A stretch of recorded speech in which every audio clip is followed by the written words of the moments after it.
صلوا علیہ وآلہ۔ صحیح بخاری حدیث نمبر 301۔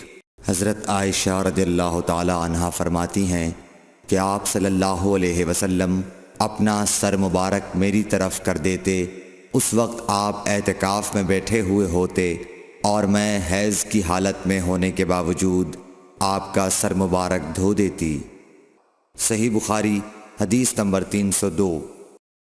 حضرت عائشہ رضی اللہ تعالی عنہا نے فرمایا، ہم ازواج میں سے کوئی جب حائضہ ہوتی اس حالت میں رسول اللہ صلی اللہ علیہ وسلم اگر مباشرت کا ارادہ کرتے آپ ازار باندھنے کا حکم دے دیتے باوجود حیض کی زیادتی کے، پھر بدن سے بدن ملاتے۔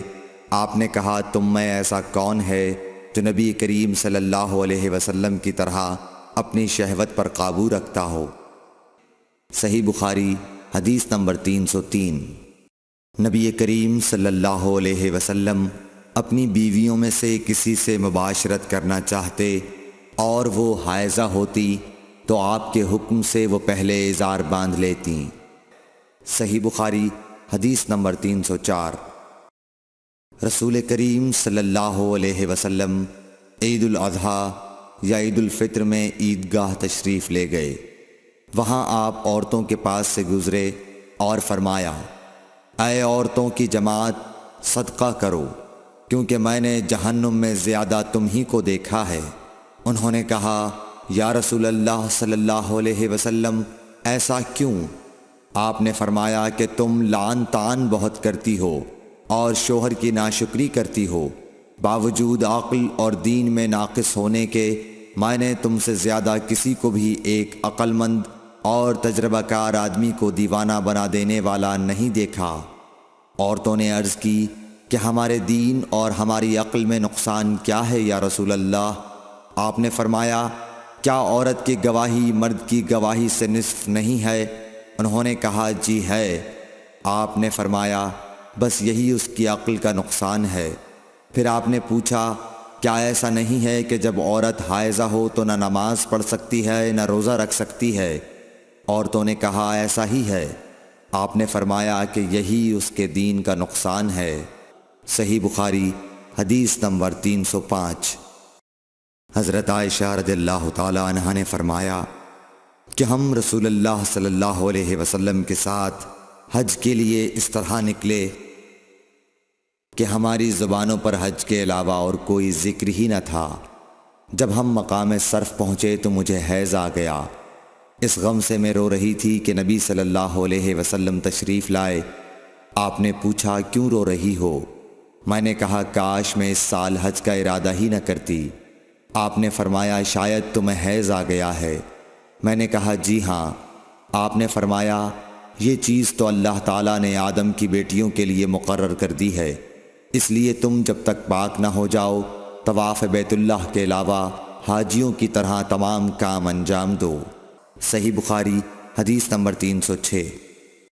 فاطمہ ابی حبیش کی بیٹی نے رسول کریم صلی اللہ علیہ وسلم سے کہا کہ یا رسول اللہ صلی اللہ علیہ وسلم، میں تو پاک ہی نہیں ہوتی، تو کیا میں نماز بالکل چھوڑ دوں؟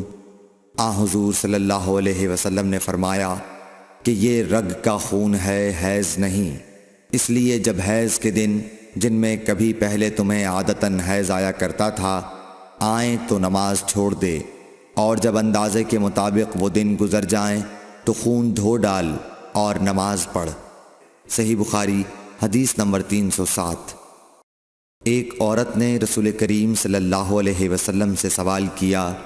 اس نے پوچھا کہ یا رسول اللہ، آپ ایک ایسی عورت کے متعلق کیا فرماتے ہیں جس کے کپڑے پر حیض کا خون لگ گیا ہو؟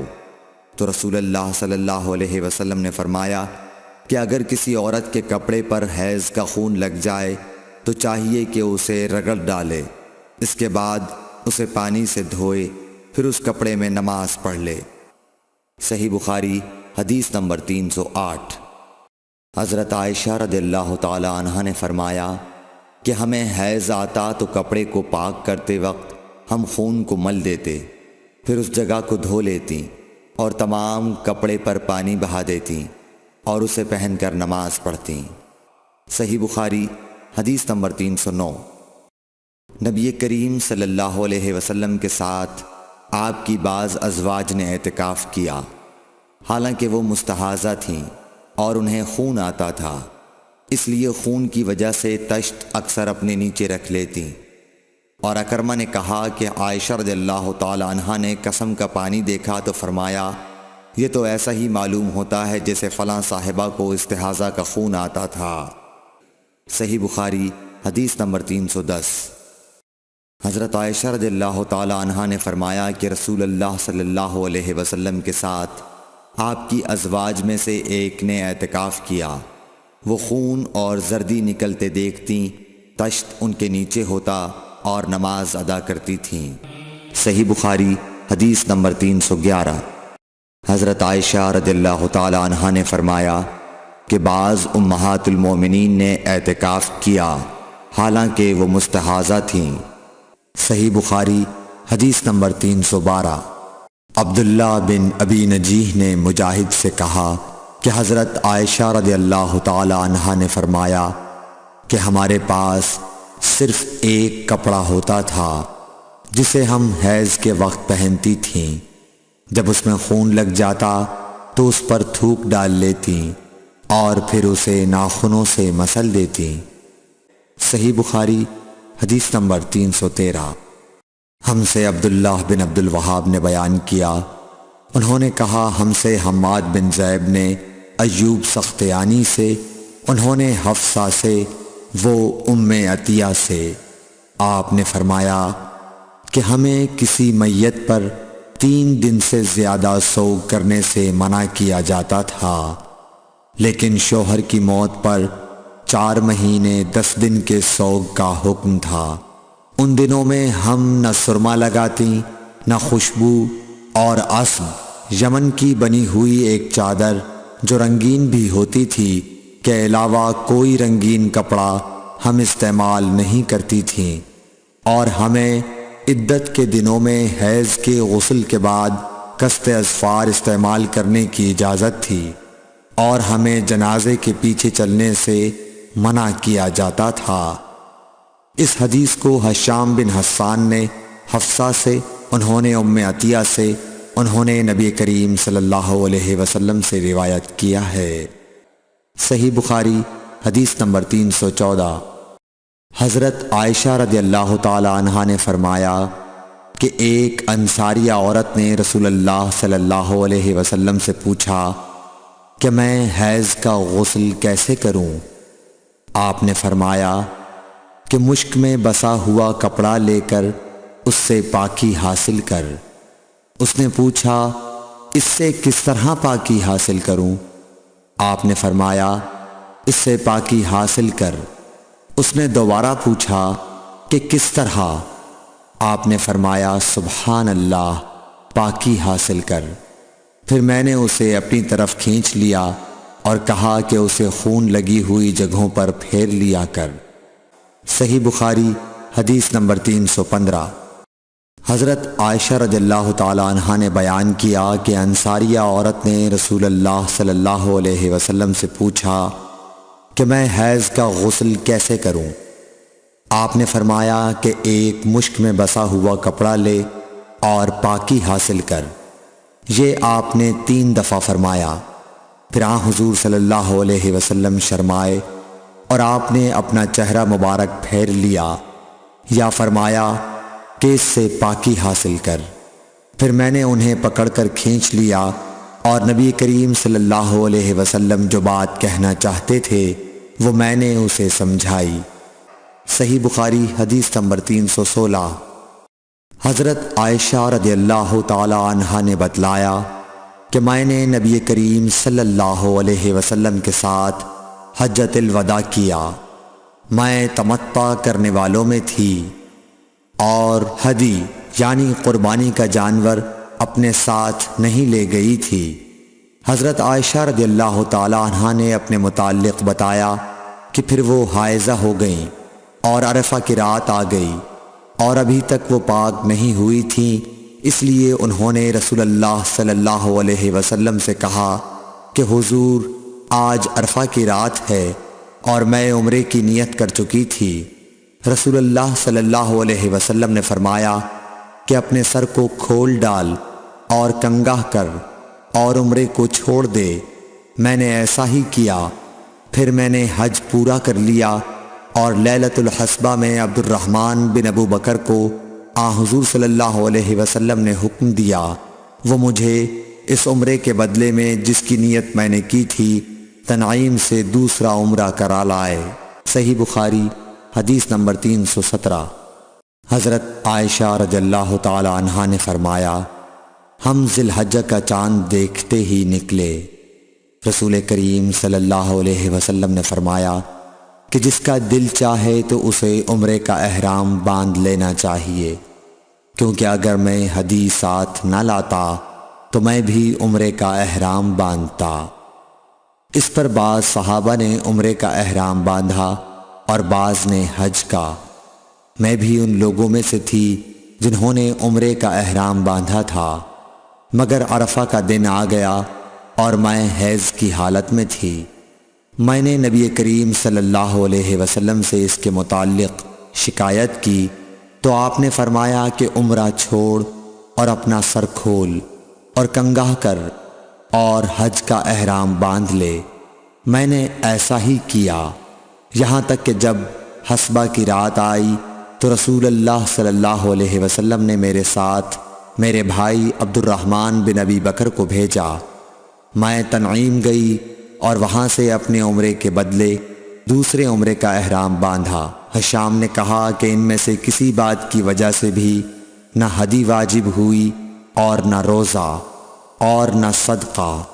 تنعیم حد حرم سے قریب 3 میل دور ایک مقام کا نام ہے۔ صحیح بخاری حدیث نمبر 318۔ حضرت انس بن مالک رضی اللہ تعالیٰ عنہ سے روایت ہے نبی کریم صلی اللہ علیہ وسلم نے فرمایا کہ رحم مادر میں اللہ تعالیٰ نے ایک فرشتہ مقرر کیا ہے، وہ کہتا ہے اے رب اب یہ نطفہ ہے، اے رب اب یہ علقہ ہو گیا ہے، اے رب اب یہ مضغہ ہو گیا ہے۔ پھر جب خدا چاہتا ہے کہ اس کی خلقت پوری کرے تو کہتا ہے کہ مذکر یا مؤنث، بدبخت یا نیک بخت، روزی کتنی مقدر ہے اور عمر کتنی۔ پس ماں کے پیٹ ہی میں یہ تمام باتیں فرشتہ لکھ دیتا ہے۔ صحیح بخاری حدیث نمبر 319۔ حضرت عائشہ رضی اللہ تعالی عنہا فرماتی ہیں کہ ہم نبی کریم صلی اللہ علیہ وسلم کے ساتھ حجۃ الوداع کے سفر میں نکلے۔ ہم میں سے بعض نے عمرے کا احرام باندھا اور بعض نے حج کا۔ پھر ہم مکہ آئے اور حضرت صلی اللہ علیہ وسلم نے فرمایا کہ جس نے عمرے کا احرام باندھا ہو اور حدی ساتھ نہ لایا ہو تو وہ حلال ہو جائے، اور جس نے عمرے کا احرام باندھا ہو اور وہ حدی بھی ساتھ لایا ہو تو وہ حدی کی قربانی سے پہلے حلال نہ ہوگا، اور جس نے حج کا احرام باندھا ہو تو اسے حج پورا کرنا چاہیے۔ عائشہ نے کہا کہ میں حائضہ ہو گئی اور عرفہ کا دن آ گیا، میں نے صرف عمرے کا احرام باندھا تھا، مجھے نبی کریم صلی اللہ علیہ وسلم نے حکم دیا کہ میں اپنا سر کھول لوں، کنگاہ کر لوں اور حج کا احرام باندھ لوں اور عمرہ چھوڑ دوں۔ میں نے ایسا ہی کیا اور اپنا حج پورا کر لیا۔ پھر میرے ساتھ حضرت صلی اللہ علیہ وسلم نے عبد الرحمن بن ابی بکر کو بھیجا اور مجھ سے فرمایا کہ میں اپنے چھوٹے ہوئے عمرے کے عوض تنعیم سے دوسرا عمرہ کر لوں۔ صحیح بخاری حدیث نمبر 320۔ عبداللہ بن محمد مسندی نے بیان کیا، کہا ہم سے سفیان بن عینیہ نے حشام بن عروہ سے، وہ اپنے باپ سے، وہ حضرت عائشہ رضی اللہ تعالی عنہا سے کہ فاطمہ بنت ابی حبیش کو استحاضہ کا خون آیا کرتا تھا، تو انہوں نے نبی کریم صلی اللہ علیہ وسلم سے اس کے متعلق پوچھا۔ آپ نے فرمایا کہ یہ رگ کا خون ہے اور حیض نہیں ہے۔ اس لیے جب حیض کے دن آئیں تو نماز چھوڑ دیا کر، اور جب حیض کے دن گزر جائیں تو غسل کر کے نماز پڑھ لیا کر۔ صحیح بخاری حدیث نمبر 321۔ معاذہ بنت عبداللہ نے کہا کہ ایک عورت نے عائشہ رضی اللہ تعالی عنہا سے پوچھا کہ جس زمانے میں ہم پاک رہتے ہیں حیض سے، کیا ہمارے لیے اسی زمانے کی نماز کافی ہے؟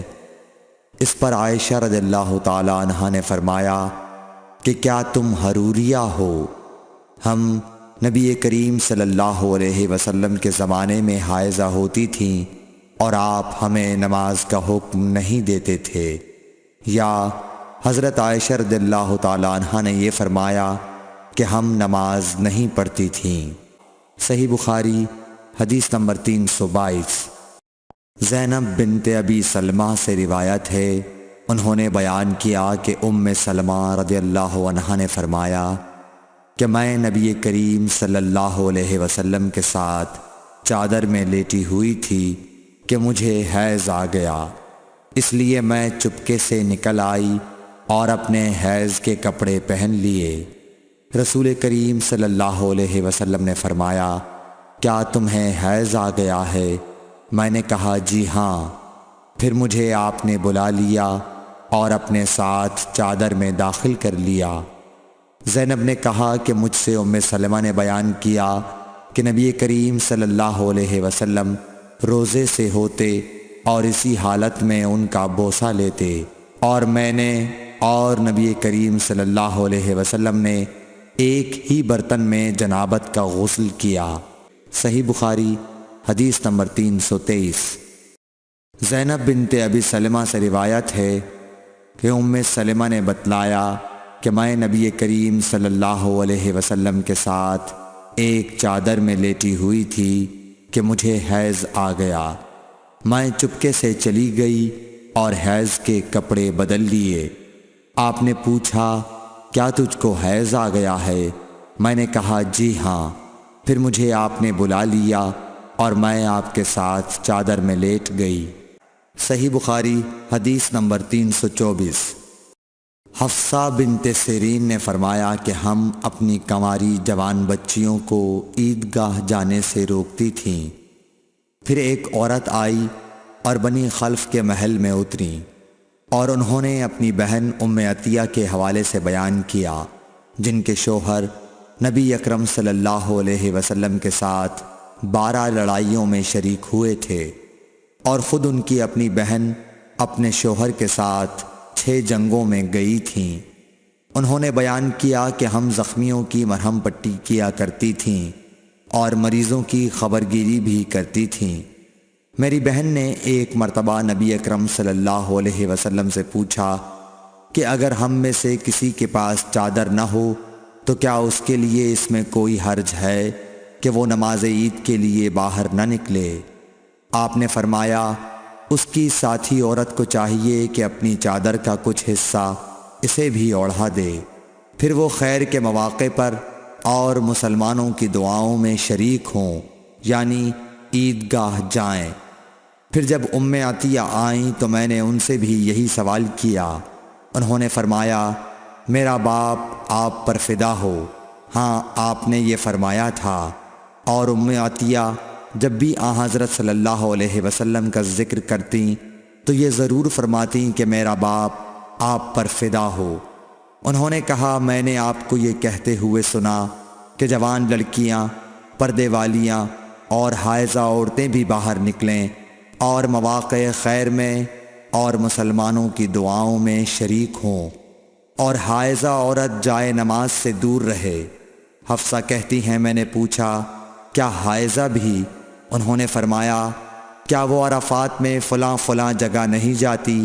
یعنی جب وہ ان جملہ مقدس مقامات میں جاتی ہیں تو پھر عیدگاہ میں کیوں نہ جائیں؟ صحیح بخاری حدیث نمبر 325۔ حشام بن عروہ نے کہا کہ مجھے میرے والد نے حضرت عائشہ رضی اللہ تعالی عنہا کے واسطے سے خبر دی کہ فاطمہ بنت ابی حبیش رضی اللہ عنہا نے نبی صلی اللہ علیہ وسلم سے پوچھا کہ مجھے استحاضہ کا خون آتا ہے، اور میں پاک نہیں ہو پاتی، تو کیا میں نماز چھوڑ دیا کروں؟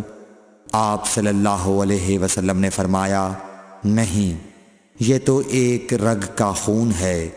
ہاں، اتنے دنوں میں نماز ضرور چھوڑ دیا کرو کہ جن میں اس بیماری سے پہلے تمہیں حیض آیا کرتا تھا، پھر غسل کر کے نماز پڑھا کر۔ صحیح بخاری حدیث نمبر 326۔ محمد بن سیرین نے بیان کیا، وہ ام عطیہ سے، آپ نے فرمایا کہ ہم زرد اور مٹیالے رنگ کو کوئی اہمیت نہیں دیتی تھیں۔ صحیح بخاری حدیث نمبر 327۔ حضرت عائشہ رضی اللہ تعالی عنہا سے، جو حضرت صلی اللہ علیہ وسلم کی بیوی ہیں، روایت ہے کہ ام حبیبہ 7 سال تک مستحاضہ رہیں۔ انہوں نے نبی کریم صلی اللہ علیہ وسلم سے اس کے بارے میں پوچھا تو آپ صلی اللہ علیہ وسلم نے انہیں غسل کرنے کا حکم دیا اور فرمایا کہ یہ رگ کی وجہ سے بیماری ہے۔ پس ام حبیبہ ہر نماز کے لیے غسل کرتی تھیں۔ صحیح بخاری حدیث نمبر 328۔ حضرت عائشہ رضی اللہ تعالی عنہا سے روایت ہے کہ انہوں نے رسول کریم صلی اللہ علیہ وسلم سے کہا کہ حضور، صفیہ بنت حی کو حج میں حیض آ گیا۔ رسول اللہ صلی اللہ علیہ وسلم نے فرمایا، شاید کہ وہ ہمیں روکیں گی، کیا انہوں نے تمہارے ساتھ طواف زیارت نہیں کیا؟ عورتوں نے جواب دیا کہ کر لیا ہے۔ آپ نے اس پر فرمایا کہ پھر نکلو۔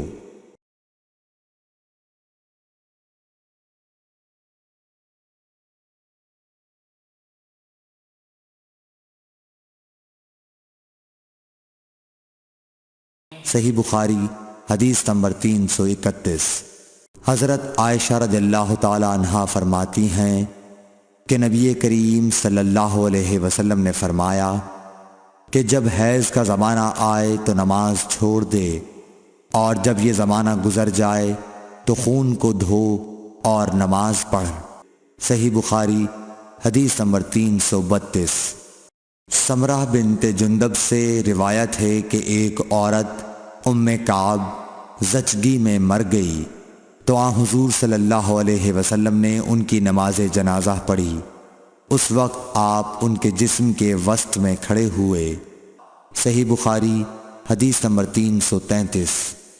عبداللہ بن شداد نے کہا کہ میں نے اپنی خالہ میمونہ رضی اللہ تعالی عنہا سے، جو نبی کریم صلی اللہ علیہ وسلم کی زوجہ مطہرہ تھیں، سنا کہ میں حائضہ ہوتی تو نماز نہیں پڑھتی تھی، اور یہ کہ آپ رسول اللہ صلی اللہ علیہ وسلم کے گھر میں نماز پڑھنے کی جگہ کے قریب لیٹی ہوتی تھیں، اور یہ کہ آپ رسول اللہ صلی اللہ علیہ وسلم کے گھر میں نماز پڑھنے کی جگہ کے قریب لیٹی ہوتی تھیں۔ آپ نماز اپنی چٹائی پر پڑھتے، جب آپ سجدہ کرتے تو آپ کے کپڑے کا کوئی حصہ مجھ سے لگ جاتا تھا۔ صحیح بخاری حدیث نمبر 334۔ حضرت عائشہ رضی اللہ تعالی عنہا نے بتلایا کہ ہم رسول اللہ صلی اللہ علیہ وسلم کے ساتھ بعض سفر غزوہ بنو المصطلق میں تھے۔ جب ہم مقام بیدا یا ذات الجیش پر پہنچے تو میرا ایک ہار کھو گیا۔ رسول اللہ صلی اللہ علیہ وسلم اس کی تلاش میں وہیں ٹھہر گئے، اور لوگ بھی آپ کے ساتھ ٹھہر گئے، لیکن وہاں پانی کہیں قریب میں نہ تھا۔ لوگ حضرت ابو بکر صدیق رضی اللہ تعالیٰ عنہ کے پاس آئے اور کہا، حضرت عائشہ رضی اللہ تعالیٰ عنہ نے کیا کام کیا کہ رسول اللہ صلی اللہ علیہ وسلم اور تمام لوگوں کو ٹھہرا دیا ہے، اور پانی بھی کہیں قریب میں نہیں ہے، اور نہ لوگوں ہی کے ساتھ ہے۔ پھر ابو بکر صدیق رضی اللہ تعالیٰ عنہ تشریف لائے۔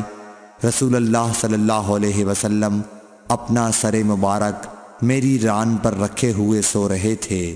فرمانے لگے کہ تم نے رسول اللہ صلی اللہ علیہ وسلم اور تمام لوگوں کو روک لیا، حالانکہ قریب میں کہیں پانی بھی نہیں ہے اور نہ لوگوں کے پاس ہے۔ حضرت عائشہ رضی اللہ تعالیٰ عنہ کہتی ہیں کہ والد ماجد رضی اللہ تعالیٰ عنہ مجھ پر خفا ہوئے اور اللہ نے جو چاہا انہوں نے مجھے کہا اور اپنے ہاتھ سے میری کوکھ میں کچوکے لگائے۔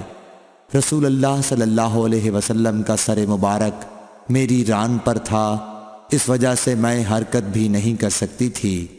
رسول اللہ صلی اللہ علیہ وسلم جب صبح کے وقت اٹھے تو پانی کا پتہ تک نہ تھا، پس اللہ تعالیٰ نے تیمم کی آیت اتاری اور لوگوں نے تیمم کیا۔ اس پر اسید بن حذیر رضی اللہ تعالیٰ عنہ نے کہا کہ اے آل ابی بکر، یہ تمہاری کوئی پہلی برکت نہیں ہے۔ عائشہ رضی اللہ تعالیٰ عنہ نے فرمایا پھر ہم نے اس اونٹ کو ہٹایا جس پر میں سوار تھی تو ہار اسی کے نیچے مل گیا۔ صحیح بخاری حدیث نمبر 335۔ جابر بن عبداللہ نے خبر دی کہ نبی صلی اللہ علیہ وسلم نے فرمایا مجھے 5 چیزیں ایسی دی گئی ہیں جو مجھ سے پہلے کسی کو نہیں دی گئی تھیں۔ 1 مہینے کی مسافت سے رعب کے ذریعے میری مدد کی گئی ہے اور تمام زمین میرے لیے سجدہ گاہ اور پاکی کے لائق بنائی گئی۔ پس میری امت کا جو انسان نماز کے وقت کو جہاں بھی پالے اسے وہاں ہی نماز ادا کر لینی چاہیے، اور میرے لیے غنیمت کا مال حلال کیا گیا ہے، مجھ سے پہلے یہ کسی کے لیے بھی حلال نہ تھا، اور مجھے شفاعت عطا کی گئی، اور تمام انبیاء اپنی اپنی قوم کے لیے مبعوث ہوتے تھے، لیکن میں تمام انسانوں کے لیے عام طور پر نبی بنا کر بھیجا گیا ہوں۔ صحیح بخاری حدیث نمبر 336۔ حشام بن عروہ نے اپنے والد سے روایت کیا، وہ حضرت عائشہ رضی اللہ تعالیٰ عنہ سے، کہ انہوں نے حضرت اسماء سے ہار مانگ کر پہن لیا تھا، وہ گم ہو گیا۔ رسول اللہ صلی اللہ علیہ وسلم نے ایک آدمی کو اس کی تلاش کے لیے بھیجا جسے وہ مل گیا۔ پھر نماز کا وقت آ پہنچا اور لوگوں کے پاس جو ہار کی تلاش میں گئے تھے پانی نہیں تھا۔ لوگوں نے نماز پڑھ لی اور رسول اللہ صلی اللہ علیہ وسلم سے اس کے متعلق شکایت کی۔ پس خداوند تعالیٰ نے تیمم کی آیت اتاری، جسے سن کر اسید بن حذیر نے حضرت عائشہ رضی اللہ تعالیٰ عنہا سے کہا آپ کو اللہ بہترین بدلہ دے، واللہ جب بھی آپ کے ساتھ کوئی ایسی بات پیش آئی جس سے آپ کو تکلیف ہوئی تو اللہ تعالیٰ نے آپ کے لیے اور تمام مسلمانوں کے لیے اس میں خیر پیدا فرما دی۔ صحیح بخاری حدیث نمبر 337۔ ابن عباس رضی اللہ تعالیٰ عنہ کے غلام عمیر بن عبداللہ نے کہا کہ میں اور عبداللہ بن یسار جو کہ حضرت میمونہ رضی اللہ تعالیٰ عنہا زوجہ نبی کریم صلی اللہ علیہ وسلم کے غلام تھے، ابو جہیم بن حارث بن سما انصاری صحابی کے پاس آئے۔ انہوں نے بیان کیا کہ نبی کریم صلی اللہ علیہ وسلم بار جمل کی طرف سے تشریف لا رہے تھے۔ راستے میں ایک شخص نے آپ کو سلام کیا، یعنی خود اسی ابو جہیم نے، لیکن آپ نے جواب نہیں دیا۔ پھر آپ دیوار کے قریب آئے اور اپنے چہرے اور ہاتھوں کا مسح کیا، پھر ان کے سلام کا جواب دیا۔ صحیح بخاری حدیث نمبر 338۔ ایک شخص عمر بن خطاب کے پاس آیا اور عرض کی کہ مجھے غسل کی حاجت ہو گئی اور پانی نہیں ملا، تو میں اب کیا کروں؟ اس پر عمار بن یاسر رضی اللہ تعالیٰ عنہ نے حضرت عمر بن خطاب رضی اللہ تعالیٰ عنہ سے کہا کیا آپ کو یاد نہیں جب میں اور آپ سفر میں تھے ہم دونوں جنبی ہو گئے، آپ نے تو نماز نہیں پڑھی لیکن میں نے زمین پر لوٹ پوٹ لیا اور نماز پڑھ لی۔ پھر میں نے نبی کریم صلی اللہ علیہ وسلم سے اس کا ذکر کیا تو آپ نے فرمایا کہ تجھے بس اتنا ہی کافی تھا، اور آپ نے اپنے دونوں ہاتھ زمین پر مارے، پھر انہیں پھونکا اور دونوں سے چہرے اور پونچھوں کا مسح کیا۔ صحیح بخاری حدیث نمبر 339۔ عمار بن یاسر نے یہ واقعہ بیان کیا جو پہلے گزر چکا، اور شعبہ نے اپنے ہاتھوں کو زمین پر مارا، پھر انہیں اپنے منہ کے قریب کر لیا اور پھونکا، پھر ان سے اپنے چہرے اور پونچھوں کا مسح کیا۔ اور نضر بن شمیل نے بیان کیا کہ مجھے شعبہ نے خبر دی حکم سے کہ میں نے زر بن عبداللہ سے سنا، وہ سعید بن عبد الرحمن بن ابزہ کے حوالے سے حدیث روایت کرتے تھے۔ حکم نے کہا کہ میں نے یہ حدیث ابن عبد الرحمن بن ابزہ سے سنی، وہ اپنے والد کے حوالے سے بیان کرتے تھے کہ عمار نے کہا جو پہلے مذکور ہوا۔ صحیح بخاری حدیث نمبر 340۔ ابن عبد الرحمن بن ابزہ سے روایت ہے، وہ اپنے والد سے کہ وہ حضرت عمر رضی اللہ تعالیٰ عنہ کی خدمت میں حاضر تھے، اور حضرت عمار رضی اللہ تعالیٰ عنہ نے ان سے کہا کہ ہم ایک لشکر میں گئے ہوئے تھے، پس ہم دونوں جنبی ہو گئے، اور اس میں ہے کہ بجائے نفخہ فیہما کے انہوں نے تفل فیہما کہا۔ بسم اللہ الرحمن الرحیم۔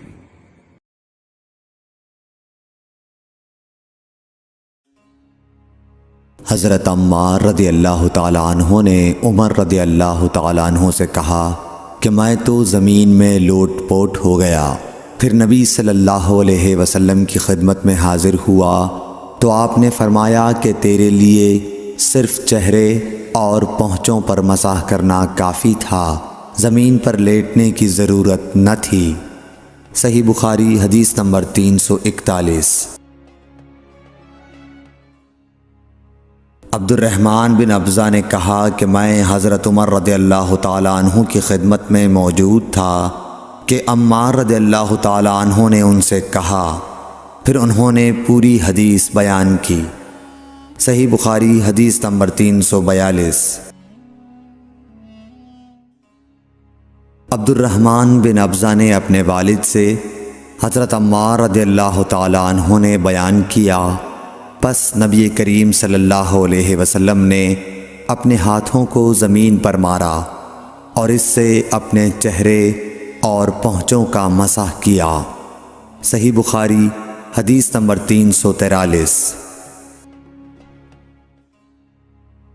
ابو رجا نے عمران کے حوالے سے کہا کہ ہم نبی کریم صلی اللہ علیہ وسلم کے ساتھ ایک سفر میں تھے کہ ہم رات بھر چلتے رہے، اور جب رات کا آخری حصہ آیا تو ہم نے پڑاؤ ڈالا، اور مسافر کے لیے اس وقت کے پڑاؤ سے زیادہ مرغوب اور کوئی چیز نہیں ہوتی۔ پھر ہم اس طرح غافل ہو کر سو گئے کہ ہمیں سورج کی گرمی کے سوا کوئی چیز بیدار نہ کر سکی۔ سب سے پہلے بیدار ہونے والا شخص فلاں تھا، پھر فلاں، پھر فلاں۔ ابو رجا نے سب کے نام لیے، لیکن اوف کو یہ نام یاد نہیں رہے۔ پھر چوتھے نمبر پر جاگنے والے حضرت عمر بن خطاب رضی اللہ تعالیٰ عنہ تھے، اور جب نبی کریم صلی اللہ علیہ وسلم آرام فرماتے تو ہم آپ کو جگاتے نہیں تھے، یہاں تک کہ آپ خود بخود بیدار ہوں، کیونکہ ہمیں کچھ معلوم نہیں ہوتا کہ آپ پر خواب میں کیا تازہ وحی آتی ہے۔ جب حضرت عمر جاگ گئے اور یہ آمدہ آفت دیکھی، اور وہ ایک نڈر دل والے آدمی تھے، پس زور زور سے تکبیر کہنے لگے۔ اسی طرح بآواز بلند آپ اس وقت تک تکبیر کہتے رہے جب تک کہ نبی کریم صلی اللہ علیہ وسلم ان کی آواز سے بیدار نہ ہو گئے۔ تو لوگوں نے پیش آمدہ آفت مصیبت کے متعلق آپ صلی اللہ علیہ وسلم سے شکایت کی۔ اس پر آپ نے فرمایا کہ کوئی حرج نہیں، سفر شروع کرو۔ پھر آپ تھوڑی دور چلے، اس کے بعد آپ ٹھہر گئے اور وضو کا پانی طلب فرمایا، اور وضو کیا اور اذان کہی گئی۔ پھر آپ نے لوگوں کے ساتھ نماز پڑھی۔ جب آپ نماز پڑھانے سے فارغ ہوئے تو ایک شخص پر آپ کی نظر پڑی جو الگ کنارے پر کھڑا ہوا تھا، اور اس نے لوگوں کے ساتھ نماز نہیں پڑھی تھی۔ آپ نے اس سے فرمایا کہ اے فلاں، تمہیں لوگوں کے ساتھ نماز میں شریک ہونے سے کون سی چیز نے روکا؟ اس نے جواب دیا کہ مجھے غسل کی حاجت ہو گئی اور پانی موجود نہیں ہے۔ آپ نے فرمایا کہ پاک مٹی سے کام نکال لو، یہی تجھ کو کافی ہے۔ پھر نبی کریم صلی اللہ علیہ وسلم نے سفر شروع کیا تو لوگوں نے پیاس کی شکایت کی۔ آپ پھر ٹھہر گئے اور فلاں یعنی عمران بن حسین رضی اللہ تعالی عنہ کو بلایا۔ ابو رجا نے ان کا نام لیا تھا لیکن اوف کو یاد نہیں رہا، اور حضرت علی کو بھی طلب فرمایا۔ ان دونوں سے آپ نے فرمایا کہ جاؤ پانی تلاش کرو۔ یہ دونوں نکلے۔ راستے میں ایک عورت ملی جو پانی کی 2 پکھالیں اپنے اونٹ پر لٹکائے ہوئے بیچ میں سوار ہو کر جا رہی تھی۔ انہوں نے اس سے پوچھا کہ پانی کہاں ملتا ہے؟ تو اس نے جواب دیا کہ کل اسی وقت میں پانی پر موجود تھی، یعنی پانی اتنی دور ہے کہ کل میں اسی وقت وہاں سے پانی لے کر چلی تھی، آج یہاں پہنچی ہوں، اور ہمارے قبیلے کے مرد لوگ پیچھے رہ گئے ہیں۔ انہوں نے اس سے کہا اچھا ہمارے ساتھ چلو۔ اس نے پوچھا کہاں چلوں؟ انہوں نے کہا رسول اللہ صلی اللہ علیہ وسلم کی خدمت میں۔ اس نے کہا اچھا وہی جن کو لوگ صابی کہتے ہیں؟ انہوں نے کہا یہ وہی ہیں جسے تم کہہ رہی ہو۔ اچھا اب چلو۔ آخر یہ دونوں حضرات اس عورت کو حضرت صلی اللہ علیہ وسلم کی خدمت مبارک میں لائے اور سارا واقعہ بیان کیا۔ عمران نے کہا کہ لوگوں نے اسے اونٹ سے اتار لیا۔ پھر نبی کریم صلی اللہ علیہ وسلم نے ایک برتن طلب فرمایا اور دونوں پکھالوں یا مشکیزوں کے منہ اس برتن میں کھول دیے، پھر ان کا اوپر کا منہ بند کر دیا، اس کے بعد نیچے کا منہ کھول دیا، اور تمام لشکریوں میں منادی کر دی گئی کہ خود بھی سیر ہو کر پانی پئیں اور اپنے تمام جانوروں وغیرہ کو بھی پلا لیں۔ پس جس نے چاہا پانی پیا اور پلایا، اور سب سیر ہو گئے۔ آخر میں اس شخص کو بھی ایک برتن میں پانی دیا جسے غسل کی ضرورت تھی۔ آپ نے فرمایا لے جا اور غسل کر لے۔ وہ عورت کھڑی دیکھ رہی تھی کہ اس کے پانی سے کیا کیا کام لیے جا رہے ہیں، اور خدا کی قسم جب پانی لیا جاتا اور خدا کی قسم جب پانی لیا جانا ان سے بند ہوا تو ہم دیکھ رہے تھے کہ اب مشکیزوں میں پانی پہلے سے بھی زیادہ موجود تھا۔ پھر نبی کریم صلی اللہ علیہ وسلم نے فرمایا کہ کچھ اس کے لیے کھانے کی چیز جمع کرو۔ لوگوں نے اس کے لیے عمدہ قسم کی کھجور، اجوا، آٹا اور ستو اکٹھا کیا، یہاں تک کہ بہت سارا کھانا اس کے لیے جمع ہو گیا، تو اسے لوگوں نے ایک کپڑے میں رکھا اور عورت کو اونٹ پر سوار کر کے اس کے سامنے وہ کپڑا رکھ دیا۔ رسول اللہ صلی اللہ علیہ وسلم نے اس سے فرمایا کہ تمہیں معلوم ہے کہ ہم نے تمہارے پانی میں کوئی کمی نہیں کی ہے، لیکن اللہ تعالیٰ نے ہمیں سیراب کر دیا۔ پھر وہ اپنے گھر آئی، دیر کافی ہو چکی تھی، اس لیے گھر والوں نے پوچھا کہ اے فلانی کیوں اتنی دیر ہوئی؟ اس نے کہا ایک عجیب بات ہوئی، وہ یہ کہ مجھے 2 آدمی ملے اور وہ مجھے اس شخص کے پاس لے گئے جسے لوگ صابی کہتے ہیں۔ وہاں اس طرح کا واقعہ پیش آیا، خدا کی قسم وہ تو اس کے اور اس کے درمیان سب سے بڑا جادوگر ہے۔ اور اس نے بیچ کی انگلی اور شہادت کی انگلی آسمان کی طرف اٹھا کر اشارہ کیا۔ اس کی مراد آسمان اور زمین سے تھی، یا پھر وہ واقعی اللہ کا رسول ہے۔ اس کے بعد مسلمان اس قبیلے کے دور و نزدیک کے مشرکین پر حملے کیا کرتے تھے، لیکن اس گھرانے کو جس سے اس عورت کا تعلق تھا کوئی نقصان نہیں پہنچاتے تھے۔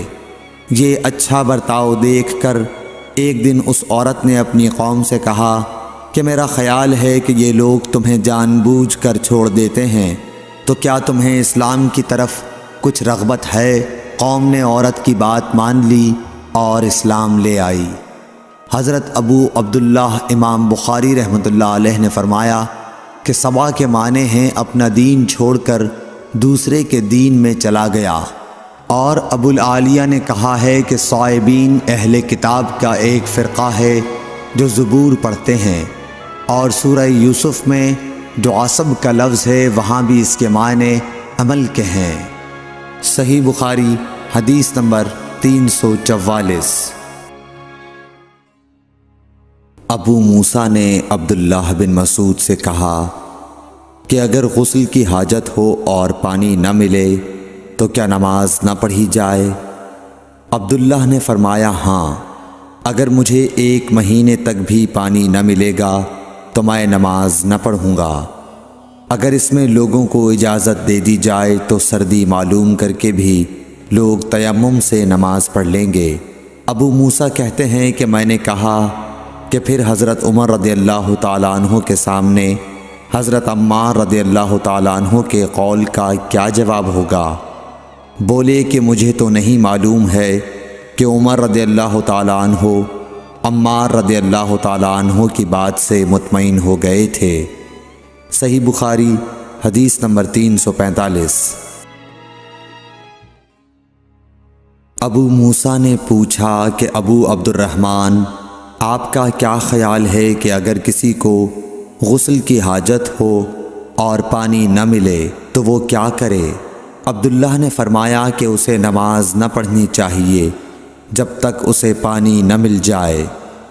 ابو موسیٰ نے کہا کہ پھر عمار کی اس روایت کا کیا ہوگا جبکہ نبی کریم صلی اللہ علیہ وسلم نے ان سے کہا تھا کہ تمہیں صرف ہاتھ اور منہ کا تیمم کافی تھا۔ ابن مسعود نے فرمایا کہ تم عمر کو نہیں دیکھتے کہ وہ عمار کی اس بات پر مطمئن نہیں ہوئے تھے۔ پھر ابو موسیٰ نے کہا کہ اچھا عمار کی بات کو چھوڑو، لیکن اس آیت کا کیا جواب دو گے جس میں جنابت میں تیمم کرنے کی واضح اجازت موجود ہے؟ عبداللہ بن مسعود اس کا کوئی جواب نہ دے سکے، صرف یہ کہا کہ اگر ہم اس کی بھی لوگوں کو اجازت دے دیں تو ان کا حال یہ ہو جائے گا کہ اگر کسی کو پانی ٹھنڈا معلوم ہوا تو اسے چھوڑ دیا کرے گا اور تیمم کر لیا کرے گا۔ اعمش کہتے ہیں کہ میں نے شفیق سے کہا کہ گویا عبداللہ نے اس وجہ سے یہ صورت ناپسند کی تھی، تو انہوں نے جواب دیا کہ ہاں۔ صحیح بخاری حدیث نمبر 346۔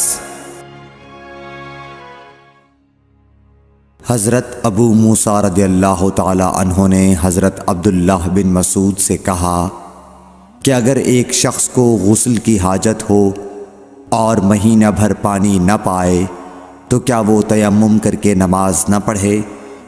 شفیق کہتے ہیں کہ حضرت عبداللہ بن مسعود نے جواب دیا کہ وہ تیمم نہ کرے اگرچہ وہ 1 مہینے تک پانی نہ پائے اور نماز موقوف رکھے۔ ابو موسیٰ نے اس پر کہا کہ پھر سورہ مائدہ کی اس آیت کا کیا مطلب ہوگا؟ اگر تم پانی نہ پاؤ تو پاک مٹی پر تیمم کر لو۔ حضرت عبداللہ بن مسعود بولے کہ اگر لوگوں کو اس کی اجازت دے دی جائے تو جلد ہی یہ حال ہو جائے گا کہ جب ان کو پانی ٹھنڈا معلوم ہوگا تو وہ مٹی سے تیمم ہی کر لیں گے۔ اعمش نے کہا میں نے شفیق سے کہا تو تم نے جنبی کے لیے تیمم اس لیے برا جانا؟ انہوں نے کہا ہاں۔ پھر حضرت ابو موسیٰ اشعری رضی اللہ تعالیٰ عنہ نے فرمایا کہ کیا آپ کو حضرت عمار کا حضرت عمر بن خطاب رضی اللہ تعالیٰ عنہ کے سامنے یہ قول معلوم نہیں کہ مجھے رسول اللہ صلی اللہ علیہ وسلم نے کسی کام کے لیے بھیجا تھا، سفر میں مجھے غسل کی ضرورت ہو گئی لیکن پانی نہیں ملا، اس لیے میں مٹی میں جانور کی طرح لوٹ پوٹ لیا۔ پھر میں نے رسول اللہ صلی اللہ علیہ وسلم سے اس کا ذکر کیا تو آپ نے فرمایا کہ تمہارے لیے صرف اتنا کرنا کافی تھا، اور آپ نے اپنے ہاتھوں کو زمین پر 1 مرتبہ مارا، پھر ان کو جھاڑ کر بائیں ہاتھ سے داہنے کی پشت کو مل لیا، یا بائیں ہاتھ کا داہنے ہاتھ سے مسح کیا، پھر دونوں ہاتھوں سے چہرے کا مسح کیا۔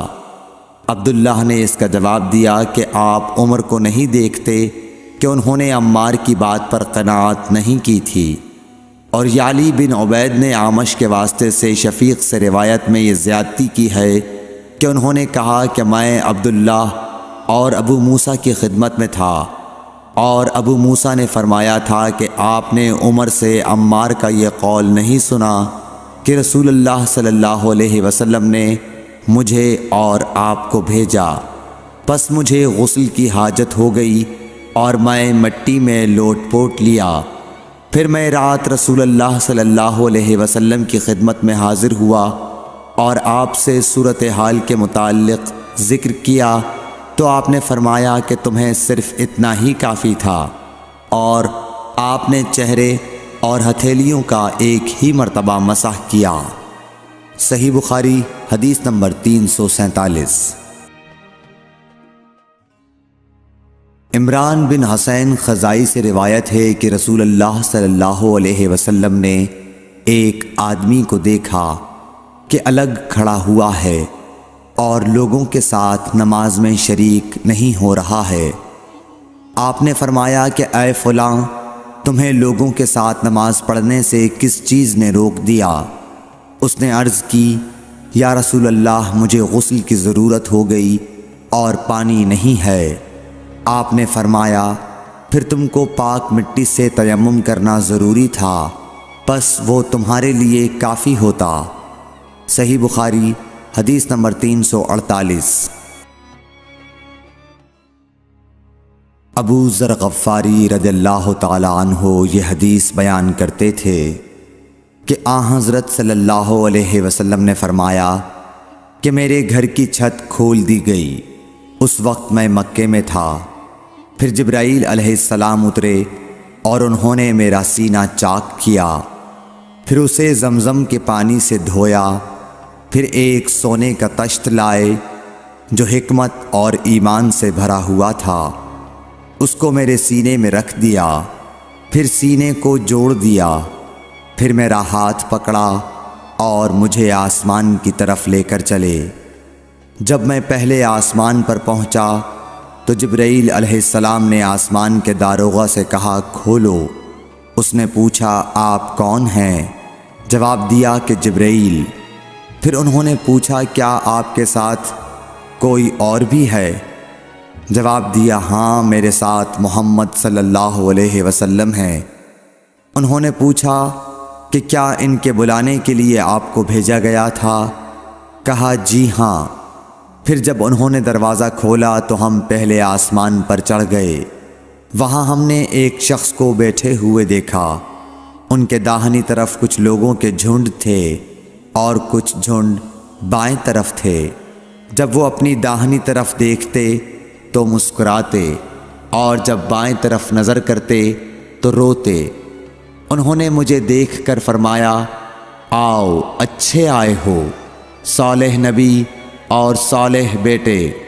میں نے جبرائیل علیہ السلام سے پوچھا، یہ کون ہیں؟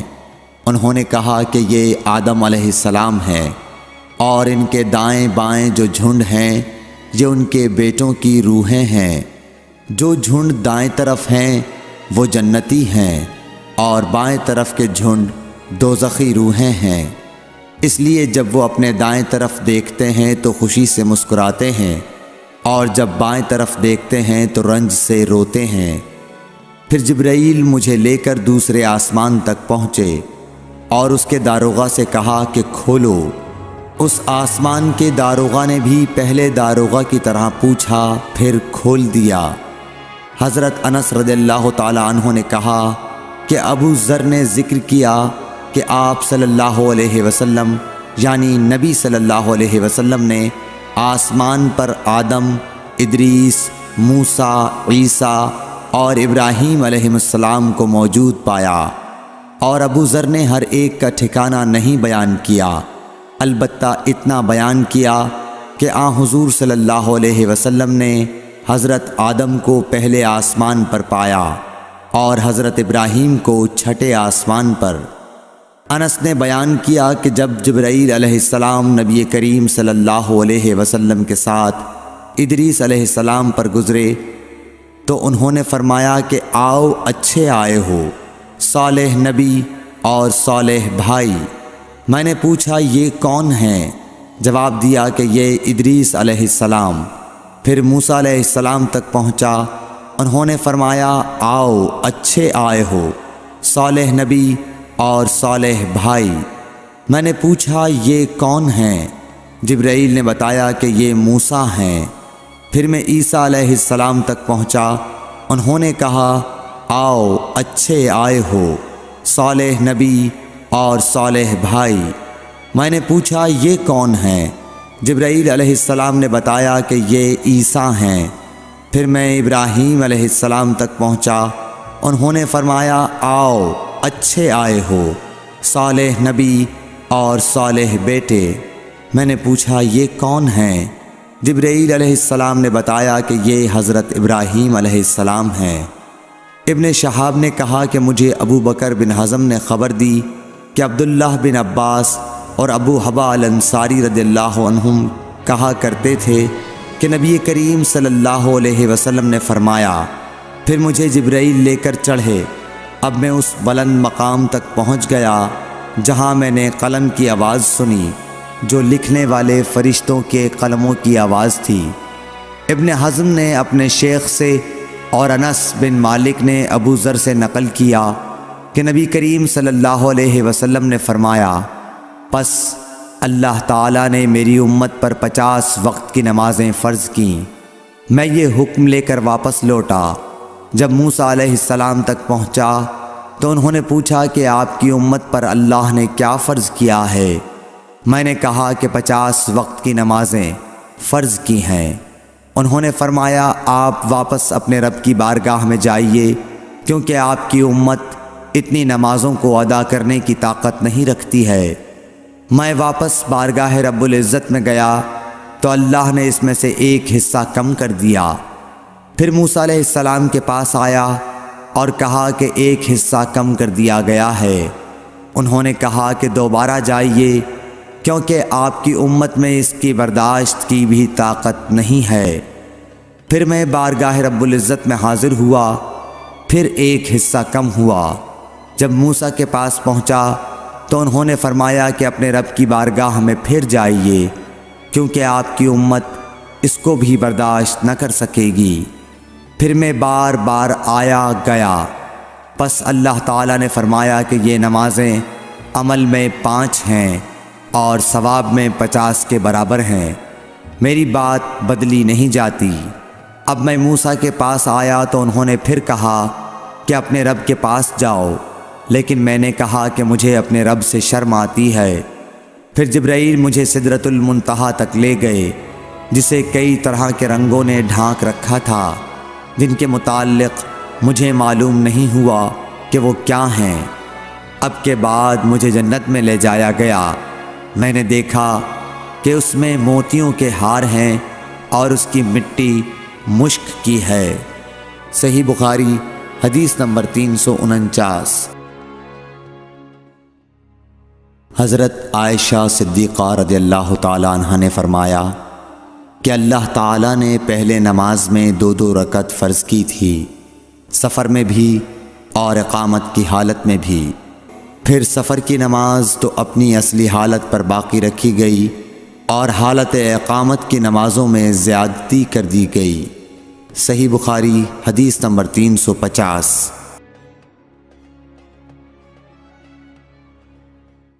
بسم اللہ الرحمن الرحیم۔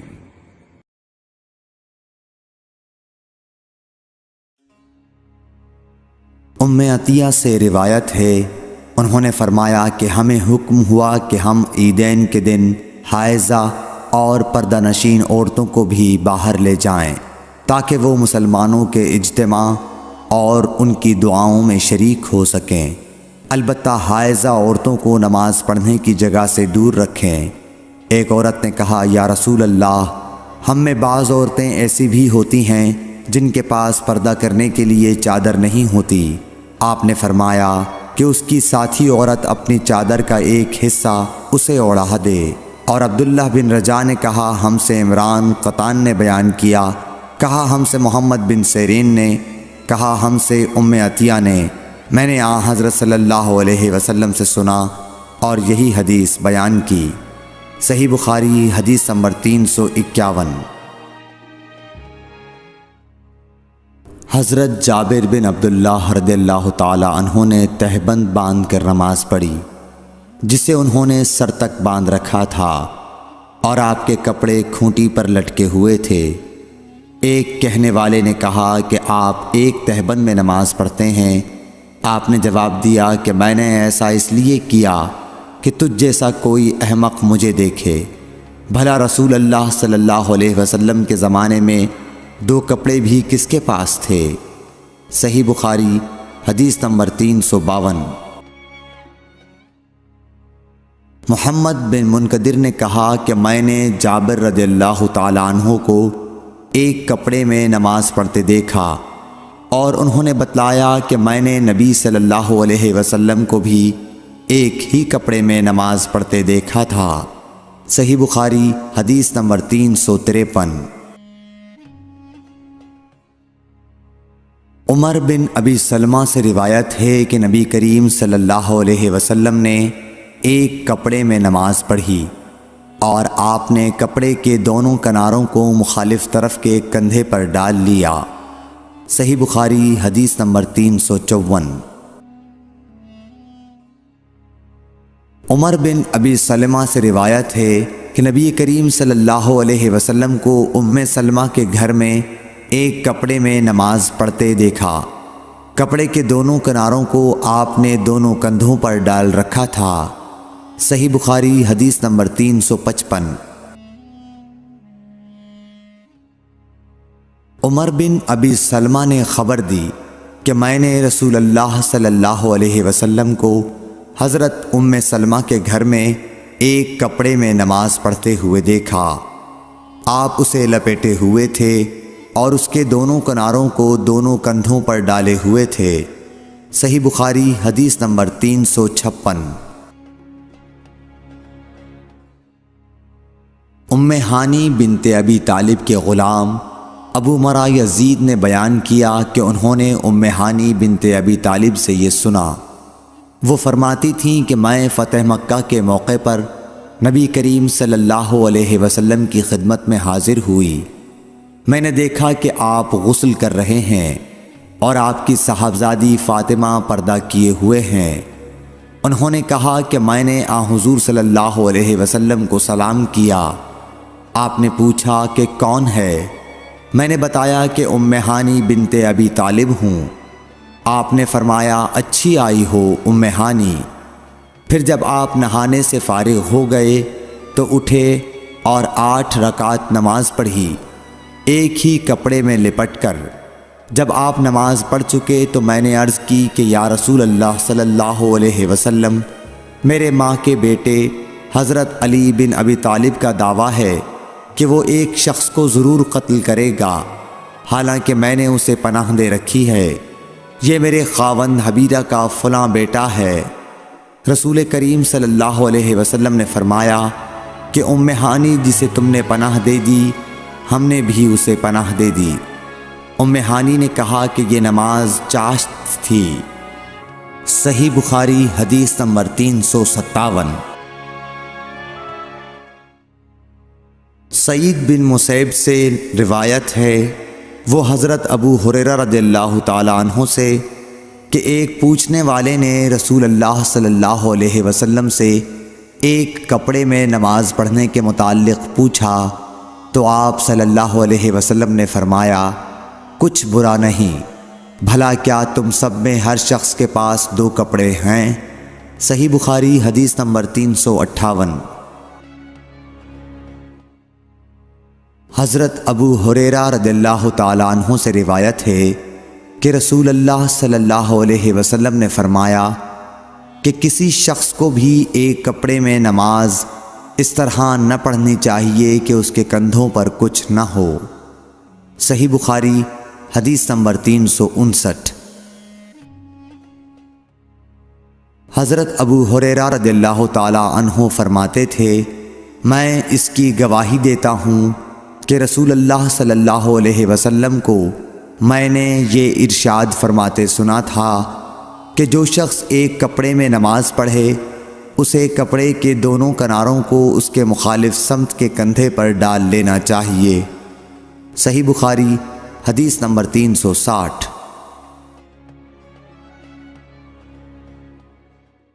بسم اللہ الرحمن الرحیم۔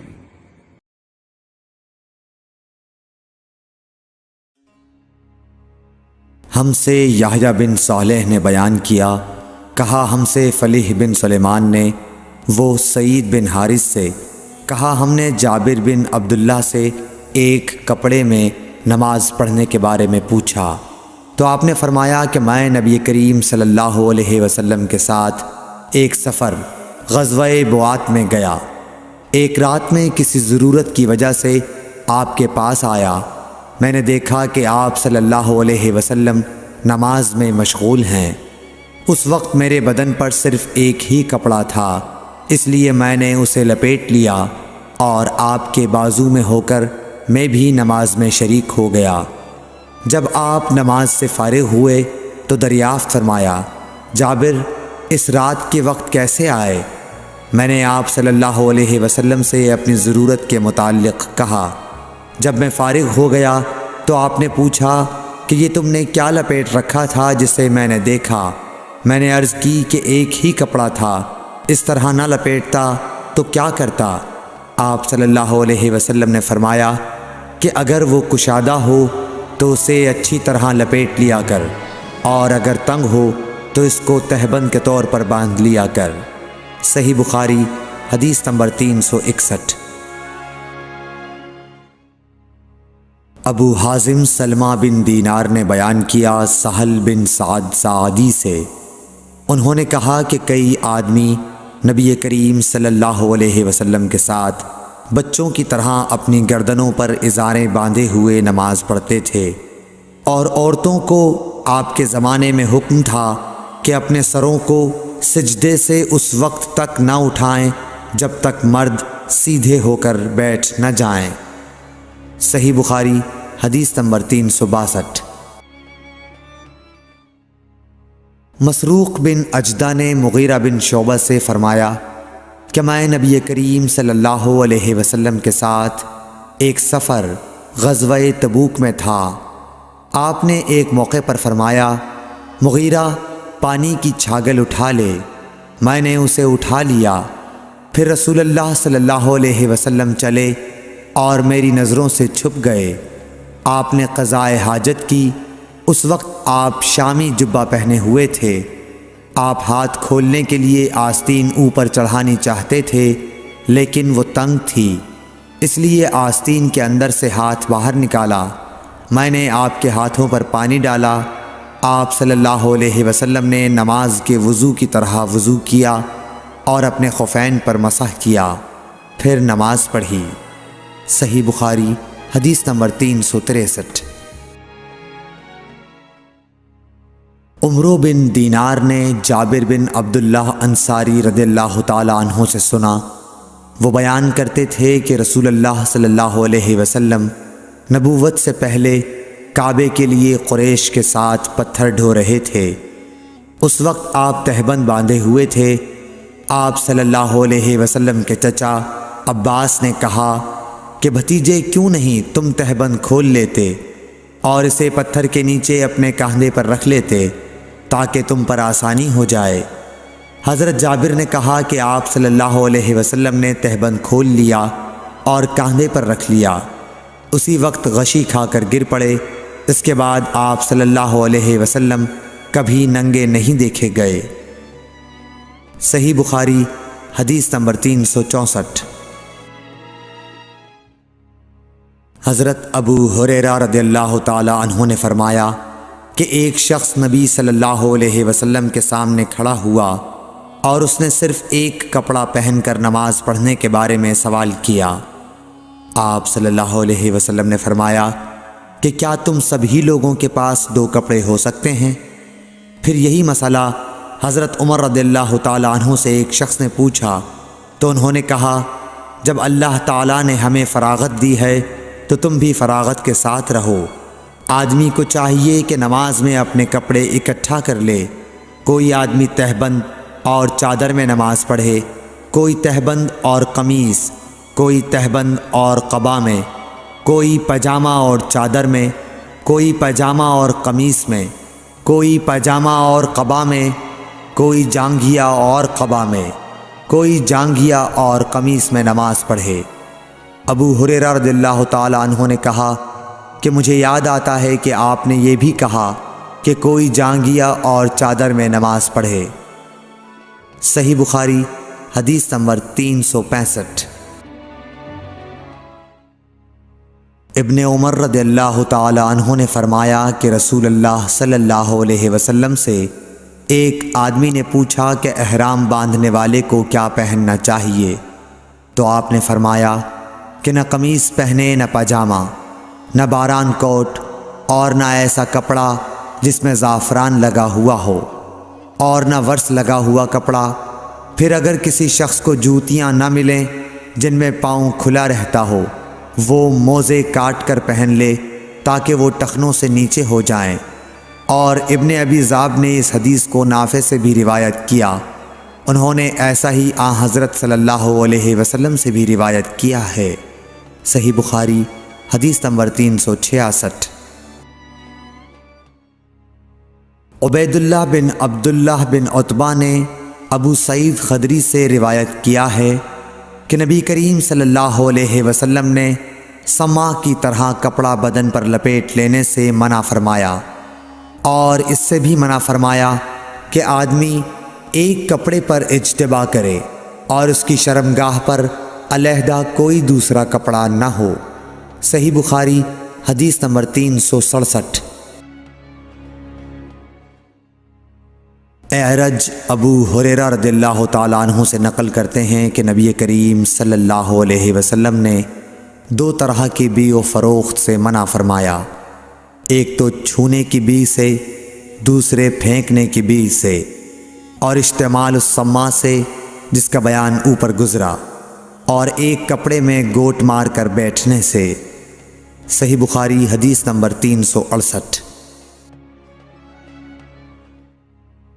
حمید بن عبد الرحمن بن عوف نے خبر دی کہ حضرت ابو ہریرہ رضی اللہ تعالیٰ عنہ نے فرمایا کہ اس حج کے موقع پر مجھے حضرت ابو بکر نے یوم نحر ذی الحج کی 10ویں تاریخ میں اعلان کرنے والوں کے ساتھ بھیجا تاکہ ہم منا میں اس بات کا اعلان کر دیں کہ اس سال کے بعد کوئی مشرک حج نہیں کر سکتا اور کوئی شخص ننگے ہو کر بیت اللہ کا طواف نہیں کر سکتا۔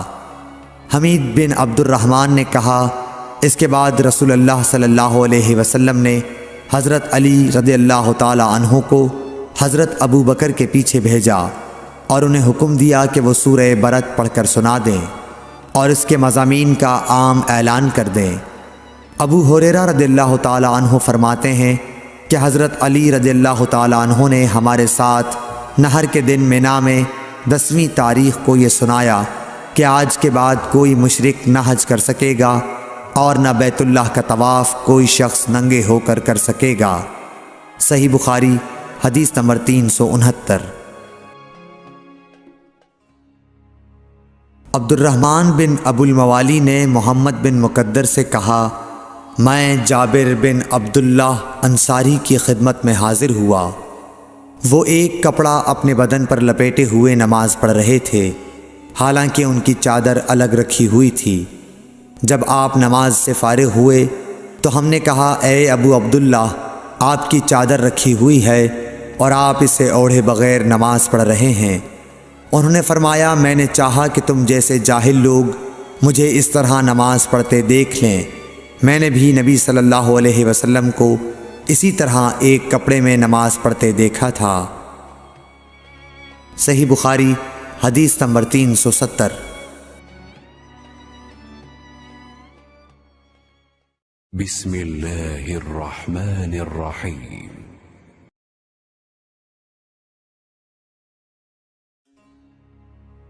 عبد العزیز بن صہیب نے انس بن مالک رضی اللہ تعالی عنہ سے روایت کی کہ نبی کریم صلی اللہ علیہ وسلم غزوہ خیبر میں تشریف لے گئے۔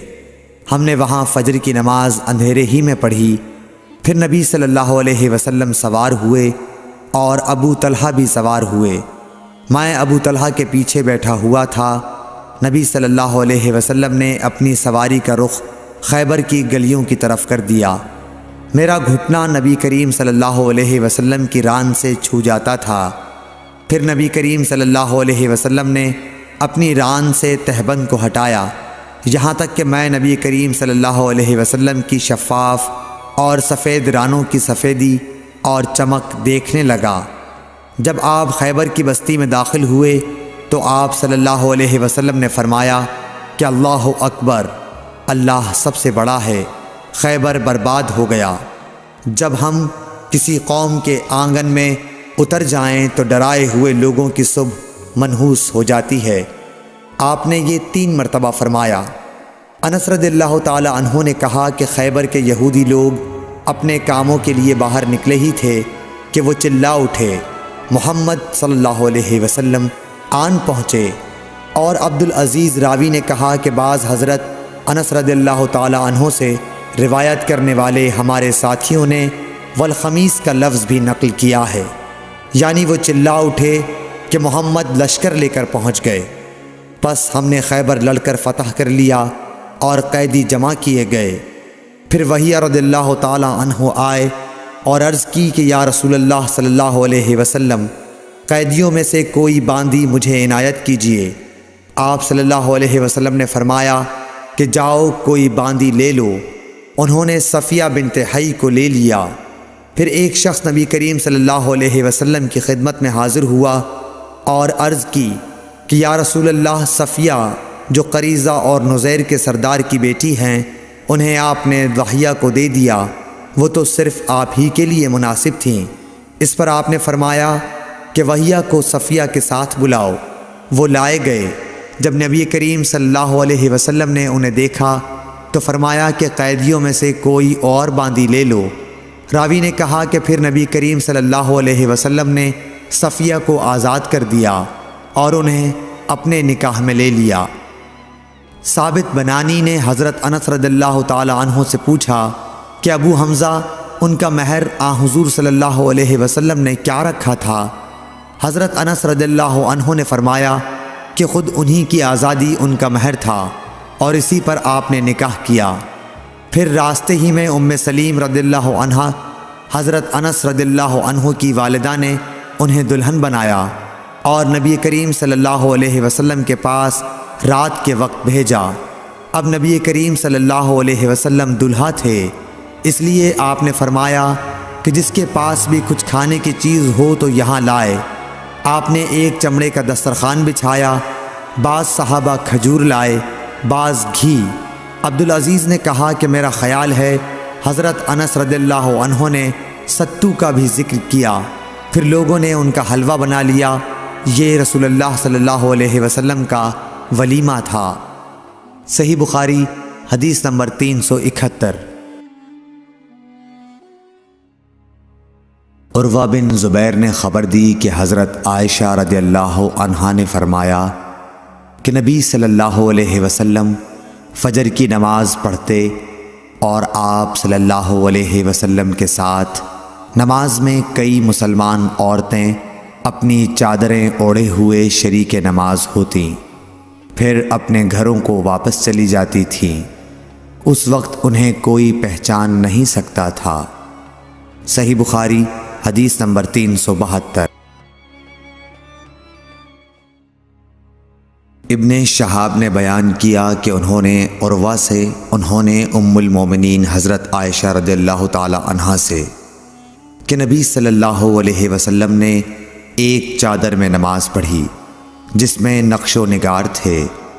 آپ صلی اللہ علیہ وسلم نے انہیں ایک مرتبہ دیکھا، پھر جب نماز سے فارغ ہوئے تو فرمایا کہ میری یہ چادر ابو جہم عامر بن حذیفہ کے پاس لے جاؤ اور ان کی انجانیاں والی چادر لے آؤ، کیونکہ اس چادر نے ابھی نماز سے مجھ کو غافل کر دیا۔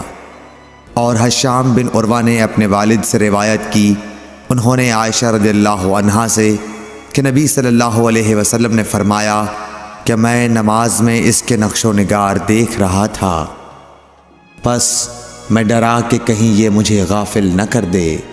صحیح بخاری حدیث نمبر 373۔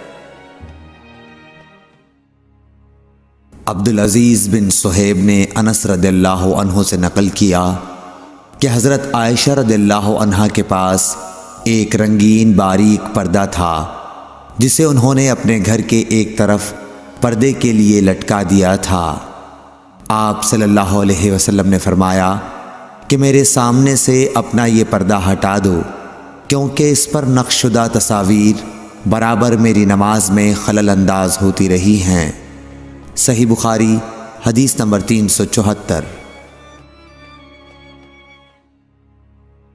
عقبہ بن عامر نے کہا کہ نبی کریم صلی اللہ علیہ وسلم کو ایک ریشم کی قبا تحفے میں دی گئی، اسے آپ نے پہنا اور نماز پڑھی، لیکن آپ جب نماز سے فارغ ہوئے تو بڑی تیزی کے ساتھ اسے اتار دیا، گویا آپ اسے پہن کر ناگواری محسوس کر رہے تھے۔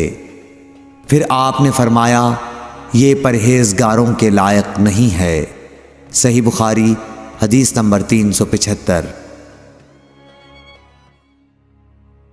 ابو جحیفہ وہب بن عبداللہ سے روایت ہے کہ میں نے رسول اللہ صلی اللہ علیہ وسلم کو ایک سرخ چمڑے کے خیمے میں دیکھا، اور میں نے یہ بھی دیکھا کہ بلال رضی اللہ تعالی عنہ حضور صلی اللہ علیہ وسلم کو وضو کرا رہے ہیں، اور ہر شخص آپ کے وضو کا پانی حاصل کرنے کے لیے ایک دوسرے سے آگے بڑھنے کی کوشش کر رہا ہے۔ اگر کسی کو تھوڑا سا بھی پانی مل جاتا تو وہ اسے اپنے اوپر مل لیتا، اور اگر کوئی پانی نہ پا سکتا تو اپنے ساتھی کے ہاتھ کی تری ہی حاصل کرنے کی کوشش کرتا۔ پھر میں نے بلال رضی اللہ تعالی عنہ کو دیکھا کہ انہوں نے اپنی ایک برچھی اٹھائی جس کے نیچے لوہے کا پھل لگا ہوا تھا، اور اسے انہوں نے گاڑ دیا۔ نبی کریم صلی اللہ علیہ وسلم ڈیرے میں سے ایک سرخ پوشاک پہنے ہوئے تہبند اٹھائے ہوئے باہر تشریف لائے اور برچھی کی طرف منہ کر کے لوگوں کو 2 رکعت نماز پڑھائی۔ میں نے دیکھا کہ آدمی اور جانور برچھی کے پرے سے گزر رہے تھے۔ صحیح بخاری حدیث نمبر 376۔ لوگوں نے سہل بن سعد سعدی سے پوچھا کہ منبر نبوی کس چیز کا تھا؟ آپ نے فرمایا کہ اب دنیا اسلام میں اس کے متعلق مجھ سے زیادہ جاننے والا کوئی باقی نہیں رہا۔ منبر غابہ کے چھاؤ سے بنا تھا، فلاں عورت کے غلام فلاں نے اسے رسول اللہ صلی اللہ علیہ وسلم کے لیے بنایا تھا۔ جب وہ تیار کر کے مسجد میں رکھا گیا تو رسول اللہ صلی اللہ علیہ وسلم اس پر کھڑے ہوئے، اور آپ نے قبلے کی طرف اپنا منہ کیا اور تکبیر کہی، اور لوگ آپ کے پیچھے کھڑے ہو گئے۔ پھر آپ نے قرآن مجید کی آیتیں پڑھیں اور رکوع کیا۔ آپ کے پیچھے تمام لوگ بھی رکوع میں چلے گئے۔ پھر آپ نے اپنا سر اٹھایا، پھر اسی حالت میں آپ الٹے پاؤں پیچھے ہٹے، پھر زمین پر سجدہ کیا، پھر منبر پر دوبارہ تشریف لائے اور قرأت کی، پھر رکوع کیا، پھر رکوع سے سر اٹھایا اور قبلے ہی کی طرف رخ کیے ہوئے پیچھے لوٹے اور زمین پر سجدہ کیا۔ یہ ہے منبر کا قصہ۔ امام ابو عبداللہ بخاری نے کہا کہ علی بن عبداللہ مدینی نے کہا کہ مجھ سے امام احمد بن حنبل نے اس حدیث کو پوچھا۔ علی نے کہا کہ میرا مقصد یہ ہے کہ نبی کریم صلی اللہ علیہ وسلم نماز میں لوگوں سے اونچے مقام پر کھڑے ہوئے تھے، اس لیے اس میں کوئی حرج نہ ہونا چاہیے کہ امام مقتدیوں سے اونچی جگہ پر کھڑا ہو۔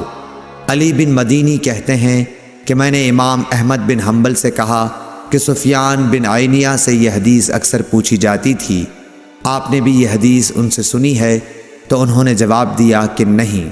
صحیح بخاری حدیث نمبر 377۔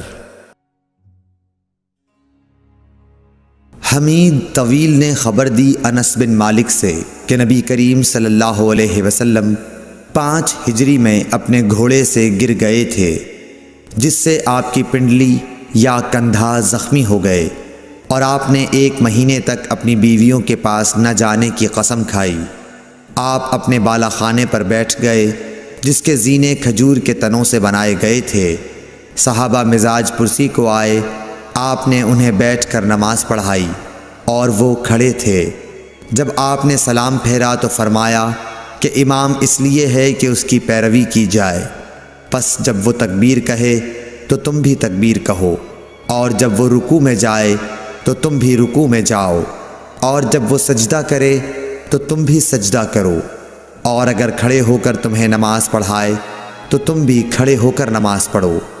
اور آپ 29 دن بعد نیچے تشریف لائے تو لوگوں نے کہا، یا رسول اللہ، آپ نے تو 1 مہینے کے لیے قسم کھائی تھی۔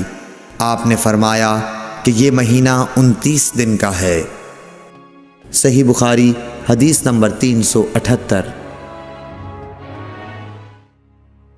عبداللہ بن شداد نے حضرت میمونہ رضی اللہ تعالی عنہ سے روایت کی، آپ نے فرمایا کہ نبی صلی اللہ علیہ وسلم نماز پڑھتے اور حائضہ ہونے کے باوجود میں ان کے سامنے ہوتی۔ اکثر جب آپ سجدہ کرتے تو آپ کا کپڑا مجھے چھو جاتا۔ انہوں نے کہا کہ آپ کھجور کے پتوں سے بنے ہوئے ایک چھوٹے سے مصلے پر نماز پڑھتے تھے۔ صحیح بخاری حدیث نمبر 379۔ انس بن مالک سے روایت ہے کہ ان کی نانی ملیکہ نے رسول اللہ صلی اللہ علیہ وسلم کو کھانا تیار کر کے کھانے کے لیے بلایا۔ آپ نے کھانے کے بعد فرمایا کہ آؤ تمہیں نماز پڑھا دوں۔ انس رضی اللہ تعالی عنہ نے کہا کہ میں نے اپنے گھر سے ایک بوریا اٹھایا جو کثرت استعمال سے کالا ہو گیا تھا۔ میں نے اس پر پانی چھڑکا، پھر رسول اللہ صلی اللہ علیہ وسلم نماز کے لیے اسی بوریے پر کھڑے ہوئے، اور میں اور ایک یتیم کہ رسول اللہ صلی اللہ علیہ وسلم کے غلام ابو زمیرہ کے لڑکے ضمیرہ آپ کے پیچھے صف باندھ کر کھڑے ہو گئے، اور بوڑھی عورت انس کی نانی ملیکہ ہمارے پیچھے کھڑی ہوئیں۔ پھر رسول اللہ صلی اللہ علیہ وسلم نے ہمیں 2 رکعت نماز پڑھائی اور واپس گھر تشریف لے گئے۔ صحیح بخاری حدیث نمبر 380۔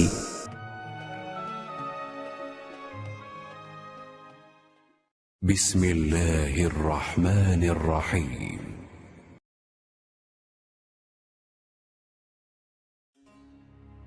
ام المومنین میمونہ رضی اللہ تعالی عنہا سے روایت ہے، انہوں نے کہا کہ نبی کریم صلی اللہ علیہ وسلم سجدہ گاہ یعنی چھوٹے مصلے پر نماز پڑھا کرتے تھے۔ صحیح بخاری حدیث نمبر 381۔ حضرت عائشہ رضی اللہ عنہا نے فرمایا کہ میں رسول اللہ صلی اللہ علیہ وسلم کے آگے سو جاتی اور میرے پاؤں آپ کے قبلے میں ہوتے۔ جب آپ سجدہ کرتے تو میرے پاؤں کو آہستہ سے دبا دیتے، میں اپنے پاؤں سمیٹ لیتی، اور آپ جب کھڑے ہو جاتے تو میں انہیں پھر پھیلا دیتی۔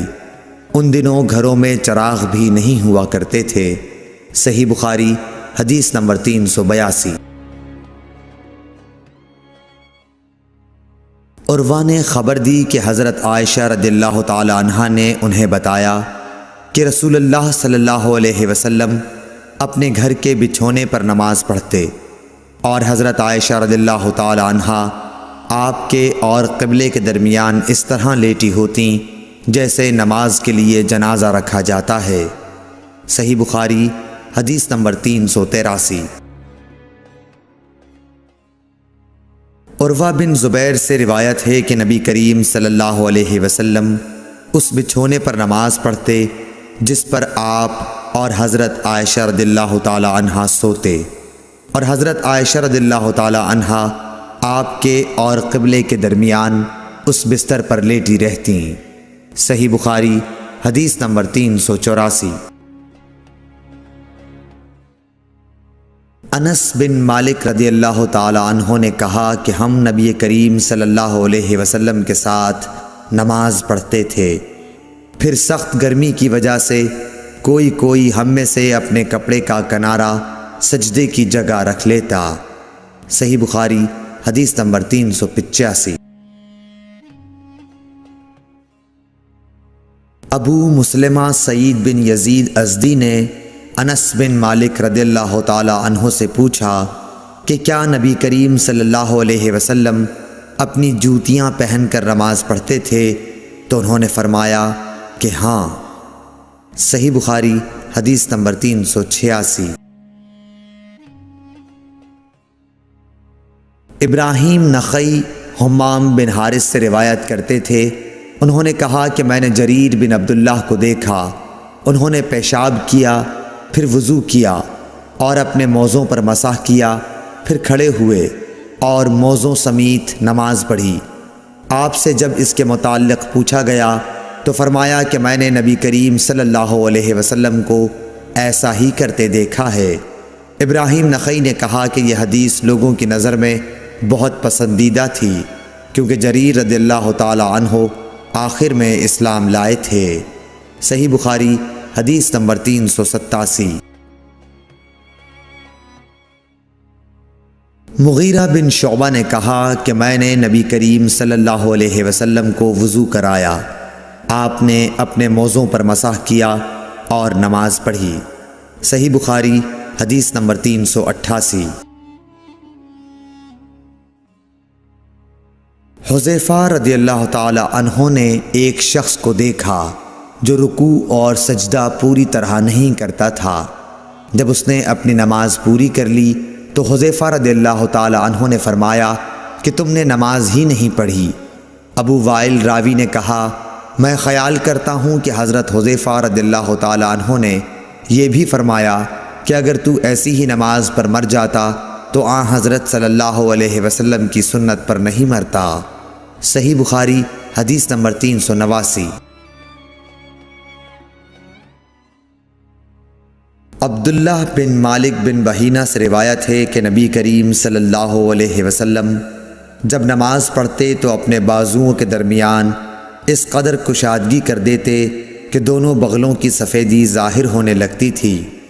اور لیث نے یوں کہا کہ مجھ سے جعفر بن ربیعہ نے اسی طرح حدیث بیان کی۔ صحیح بخاری حدیث نمبر 390۔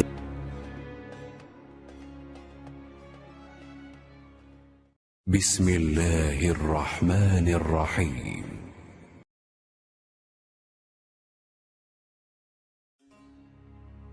انس بن مالک رضی اللہ تعالی عنہ نے کہا کہ رسول اللہ صلی اللہ علیہ وسلم نے فرمایا، جس نے ہماری طرح نماز پڑھی اور ہماری طرح قبلے کی طرف منہ کیا اور ہمارے ذبیحہ کو کھایا تو وہ مسلمان ہے، جس کے لیے اللہ اور اس کے رسول کی پناہ ہے، پس تم اللہ کے ساتھ اس کی دی ہوئی پناہ میں خیانت نہ کرو۔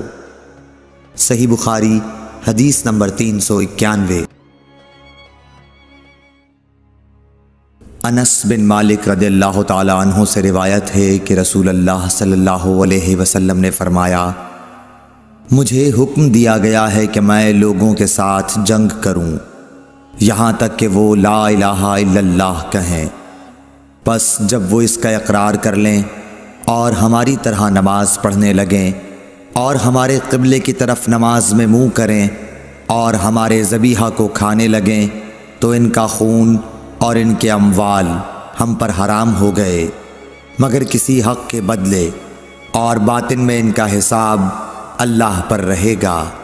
صحیح بخاری حدیث نمبر 392۔ میمون بن سیاح نے حضرت انس بن مالک رضی اللہ تعالی عنہ سے پوچھا کہ اے ابو حمزہ، آدمی کی جان اور مال پر زیادتی کو کیا چیزیں حرام کرتی ہیں؟ تو انہوں نے فرمایا کہ جس نے گواہی دی کہ اللہ کے سوا کوئی معبود نہیں اور ہمارے قبلے کی طرف منہ کیا اور ہماری نماز کی طرح نماز پڑھی اور ہمارے ذبیحہ کو کھایا تو وہ مسلمان ہے۔ پھر اس کے وہی حقوق ہیں جو عام مسلمانوں کے ہیں، اور اس کی وہی ذمہ داریاں ہیں جو عام مسلمانوں پر ہیں۔ اور ابن ابی مریم نے کہا، ہمیں یحییٰ بن ایوب نے خبر دی، انہوں نے کہا ہم سے حمید نے حدیث بیان کی، انہوں نے کہا ہم سے انس بن مالک رضی اللہ عنہ نے نبی کریم صلی اللہ علیہ وسلم سے نقل کر کے حدیث بیان کی۔ صحیح بخاری حدیث نمبر 393۔ ابو ایوب انصاری رضی اللہ تعالی عنہ سے روایت ہے کہ رسول اللہ صلی اللہ علیہ وسلم نے فرمایا، جب تم قضائے حاجت کے لیے جاؤ تو اس وقت نہ قبلے کی طرف منہ کرو اور نہ پیٹھ کرو، بلکہ مشرق یا مغرب کی طرف اس وقت اپنا منہ کر لیا کرو۔ ابو ایوب نے فرمایا کہ ہم جب شام میں آئے تو یہاں کے بیت الخلا قبلہ رخ بنے ہوئے تھے۔ جب ہم قضائے حاجت کے لیے جاتے تو ہم مڑ جاتے اور اللہ عز و جل سے استغفار کرتے تھے۔ اور ظاہری نے عطا سے اس حدیث کو اسی طرح روایت کیا۔ اس میں یوں ہے کہ عطا نے کہا میں نے ابو ایوب سے سنا، انہوں نے اسی طرح حضرت صلی اللہ علیہ وسلم سے سنا۔ صحیح بخاری حدیث نمبر 394۔ عمرو بن دینار نے کہا ہم نے عبداللہ بن عمر رضی اللہ تعالیٰ عنہ سے ایک ایسے شخص کے بارے میں پوچھا جس نے بیت اللہ کا طواف عمرے کے لیے کیا لیکن صفا اور مروہ کی سعی نہیں کی، کیا ایسا شخص بیت اللہ کے طواف کے بعد اپنی بیوی سے صحبت کر سکتا ہے؟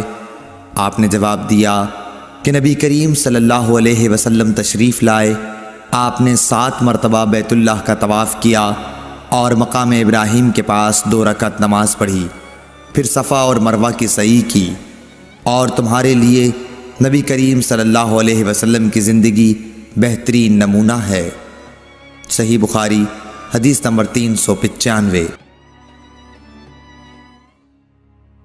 عمرو بن دینار نے کہا ہم نے جابر بن عبداللہ سے بھی یہ مسئلہ پوچھا تو آپ نے بھی یہی فرمایا کہ وہ بیوی کے قریب بھی اس وقت تک نہ جائے جب تک صفا اور مروہ کی سعی نہ کر لے۔